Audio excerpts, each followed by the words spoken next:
From this day forward, it's going to be only America first. During every single day of the Trump administration, I will very simply put America first. I don't think Donald Trump's worldview has changed at all since 2016. I actually think it's quite consistent with some of the things he was saying back in the 80s. He still is very hard-nosed on trade. Obviously, we've seen with the tariffs. He is, again, generally opposed to allies who don't pay their own way, who are free riders. And he tries to strike deals with other countries, right? He uses US power to beat them over the head, whether that's military power, sanctions, the threat of tariffs, whatever it is, until they turn around and give him what he wants. We'll handle North Korea. We're going to be able to handle them. It will be handled. But we have nothing to hide. And I think it's good. I think it's a good, we want to be... The interest of the American people. Thank you very much, sir. You're going to do a great job. So I look forward to being able to help fulfill that mandate that the American people delivered to you. I do think the difference is personnel and constraints. I think last time around, the administration just was not well staffed up in the early days because they had been rejected by much of the Republican foreign policy establishment during the campaign. It took time to get people in, and then when they did come in, they were often trying to constrain Trump's most extreme impulses. This time around, I think he has a lot of advisors that either share his views on these issues or are perhaps less willing to challenge him and push back. Thank you, everybody. Thank you.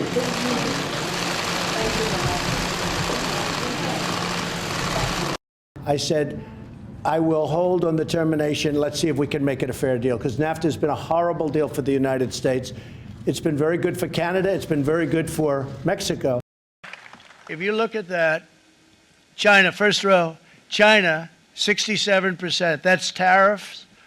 First time around, Trump pursued at the time it may have seemed quite radical, but it really was just renegotiation of existing agreements. It was turning NAFTA into the USMCA. It was withdrawing from the TPP, but pursuing negotiations individually with some Asian states.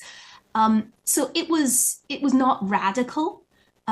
This time around, again, I think the ends are the same, but what we're seeing is this kind of move fast and break things attitude applied to the global economy, to the global trading system. You're not in a good position. You don't have the cards right now. With us, you start having cards. Right now, you don't. You're playing cards. You're playing cards. You're gambling with the lives of millions of people. I think he is genuine when he says he wants this terrible war to end in Ukraine, but it is wrapped up in the first term, in the Russiagate investigations, and in the impeachment, which involved a phone call to Zelensky. And so, I think there's this real ingrained hostility there, quite separate from the issue of who started this conflict and who's to blame. I think the personalities are just not conducive.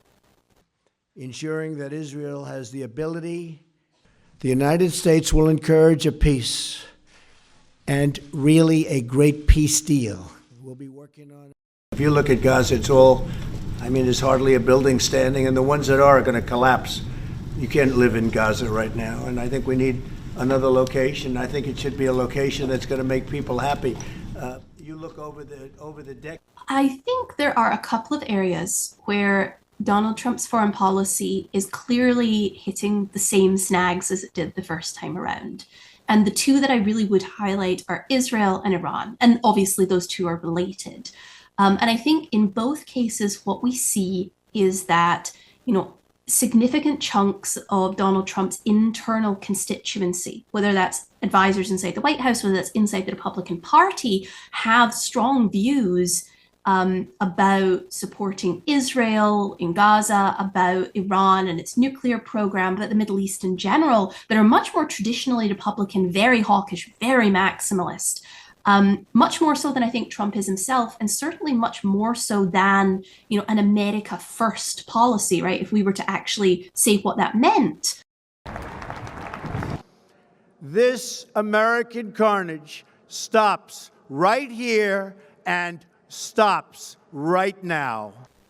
One area where there actually is a lot of difference is if you look at the inaugural addresses. Trump's first inaugural, the one that everybody called American Carnage, was an incredibly dark vision of this America that had sort of sunk into the depths and only Trump could rescue it. This time around, the second term, his second inaugural, was extremely hopeful and forward-looking. He was talking about manifest destiny and William McKinley and reaching to the stars. We need Greenland for national security and even international security, and they should be a state. That's why I told Trudeau when he came down, I said...